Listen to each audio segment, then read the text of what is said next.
মুর্শিদাবাদের ইতিহাসে কাশিমবাজার এক সুপ্রসিদ্ধ নাম।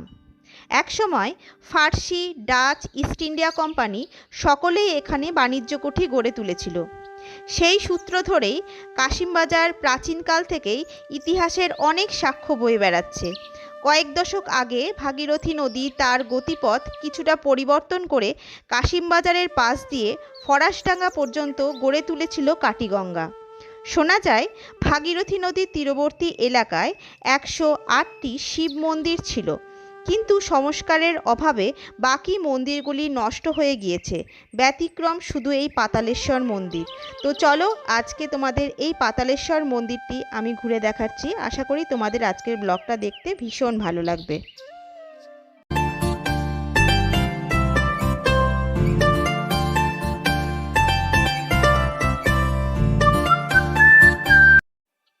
এখানে বাবা সকলের মনোবাঞ্ছা পূর্ণ করেন।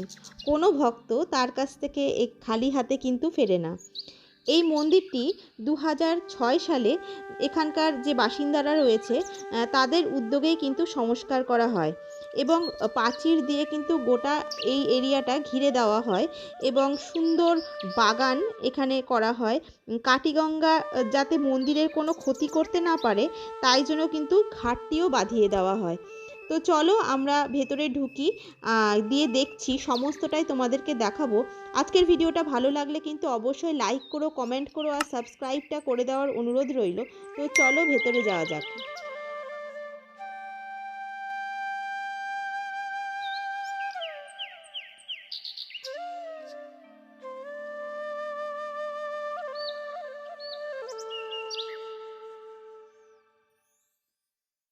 মন্দিরে ঢোকার পূর্বে প্রায় 40 ফুট উচ্চতার একটি শিব মূর্তি তৈরি করা হয়েছে, যেটি অপূর্ব দেখতে।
রয়েছে 6 ফুট দীর্ঘ বারান্দা।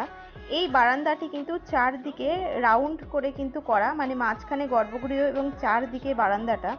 এবং এই বারান্দার বিভিন্ন জায়গায় কিন্তু বিভিন্ন মূর্তি প্রতিষ্ঠা করা রয়েছে, যেমন শিব, দুর্গা এবং অন্যান্য দেবতার মূর্তিও কিন্তু প্রতিষ্ঠিত রয়েছে এবং সেখানে কিন্তু পুজো অর্চাও করা হয় এই মূর্তিগুলোতে।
চলো এবার আরও কিছু জায়গা তোমাদেরকে দেখাই, আশা করি তোমাদের খুব ভালো লাগবে। এই জায়গাটি হলো মন্দিরের পেছনে সংলগ্ন জায়গা। এখানে বহু প্রাচীন পাথরের মূর্তি, ভগ্নাংশ দেখতে পাওয়া যায়। এগুলো আনুমানিক প্রায় 300 বছরের পুরনো তো হবেই।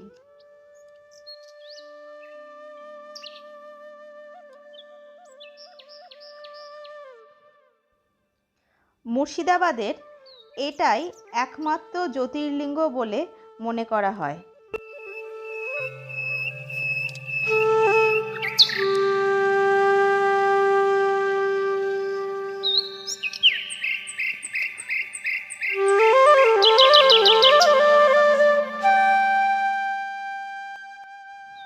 মন্দিরের পেছনের দিকেই রয়েছে সতীদাহ ঘাট।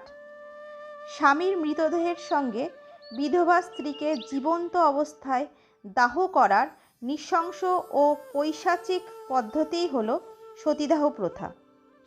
এই পদ্ধতিটির বাস্তবিকতা এতটাই নৃশংস ছিল যা কল্পনা করতে গেলে গায়ে কাঁটা দিয়ে ওঠে।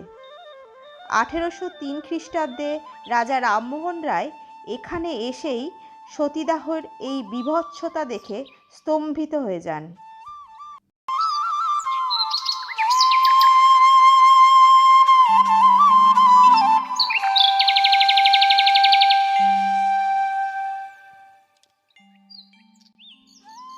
এই পাতালেশ্বর মন্দিরের সংলগ্ন রয়েছে বেশ কিছু আরও পুরনো মন্দির। এই মন্দিরগুলিও তোমাদেরকে দেখাচ্ছি।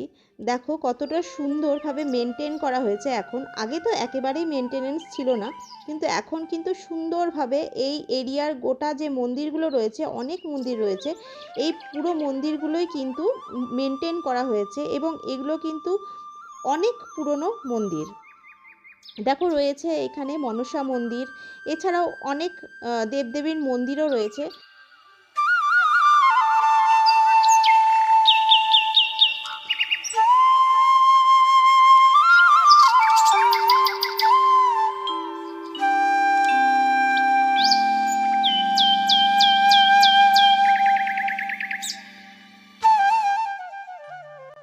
যদি তোমরা বাইরে থেকে মুর্শিদাবাদ ঘুরতে আসো তাহলে অবশ্যই কিন্তু এই জায়গাটি তোমরা একবার অন্তত এসো, রিকোয়েস্ট রইল। খুব ভালো লাগবে এবং বাবাও তোমাদের মনোবাঞ্ছা পূর্ণ করবে।